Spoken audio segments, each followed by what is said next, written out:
এবার বক্তব্য রাখবেন আমাদের আজকের সভার প্রধান আকর্ষণ, যার কথা শোনার জন্য আমরা সকলে অধীর আগ্রহে বসে আছি, যার সাফল্যের কথা শুনে আমাদের তরুণ প্রজন্ম অনুপ্রাণিত হতে চায়।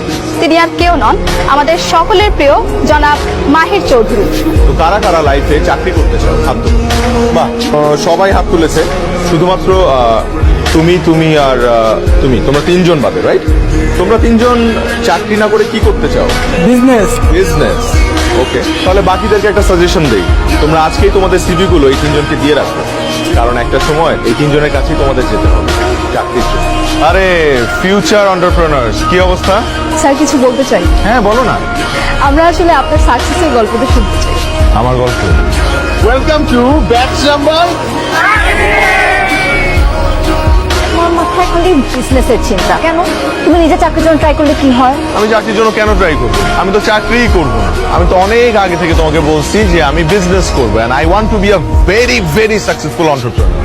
মাহির, লেখাপড়া তো শেষ করছো, এখন কি করবা ভাবছো কিছু? নাকি ওই ব্যবসাতে আটকা থাকবা, না চাকরি বাকরি কিছু করবা? চাকরি বাকরি কেন দেখবো? চাকরি বাকরি তো করবোই না, ব্যবসা করবো, উদ্যোক্তা হবো। শোনো, আমার কাছে কিন্তু সেভিংস 12 লাখ টাকা আছে। এর বেশি পুঁজি কিন্তু আমি দিতে পারবো না, এটা তোমার জন্য রাখা।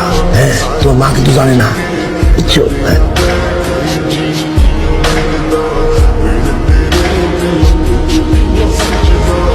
আমি তাহলে 1 তারিখ থেকে শুরু করি, ইনশাআল্লাহ। আমি পুরো টাকাটাই নিয়ে আসছি, 50,000 আছে এখানে, আপনি একটু গুনে নিন। না, বলতে হবে না। আপনার সাপোর্টটা আমার আজীবন মনে থাকবে। অবশ্যই হ্যালো, মাহির, কি ব্যাপার? ফোন ধরতেছো না কেন? আরে কাজের মধ্যে ব্যস্ত, একটা নতুন ব্যবসা শুরু করলে কত ঝামেলা, তুমি তো বুঝবা না। এখন পর্যন্ত জানলামই না কিসের বিজনেস করতেছো। আমি তো ব্যবসার উদ্বোধন দিতে যাবো না। তুই লেখাপড়া করে হাসি কিনা ভাঙ্গারির ব্যবসা? হাসি কি করবো? মা, এটা কোনো ভাঙারির ব্যবসা না, এটা রপ্তানিমুখী শিল্প। আব্বা, তো আমারে বুঝাও না। আমি অত কিছু বুঝি না। আমি বুঝছি যে আমার আত্মীয় স্বজনের সামনে আমি মুখ দেখাইতে পারবো না। প্রতি সপ্তাহে বিয়ের সম্বন্ধ আস, আমি আর কত মানা করবো বলো? তাই আমি বাধ্য হয়ে তোমার কথা বাবাকে বলে দিচ্ছি। তুমি প্লিজ বাবার সাথে দেখা করে কথা বলো, প্লিজ। তুমি তো বাড়ির সাথে একসাথে পড়তে, তাই না? একসাথে পড়তাম।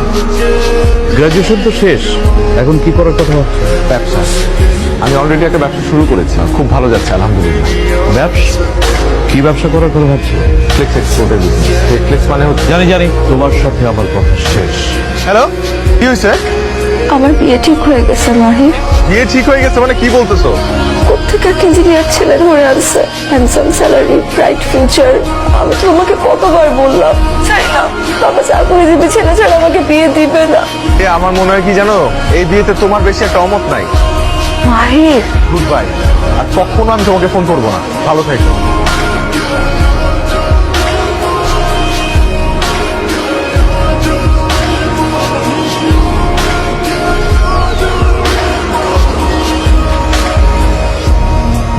এরপর পুরো ঘটনায় নিজের মধ্যে একটা জেদ কাজ করা শুরু করলো। স্বপ্ন ছুতে গিয়ে ভালোবাসার হাত ছেড়ে দিতে হয়েছে। বিষয়টা মেনে নিতে অনেক সময় লেগেছে আমার। এরপর নিজেকে সামলেছি, বুঝিয়েছি যে না হয় ভালোর জন্যই হয়।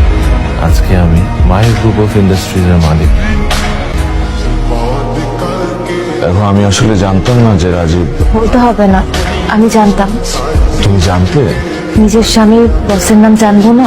আর তাছাড়া আপনি তো এখন একজন বিখ্যাত বিজনেসম্যান।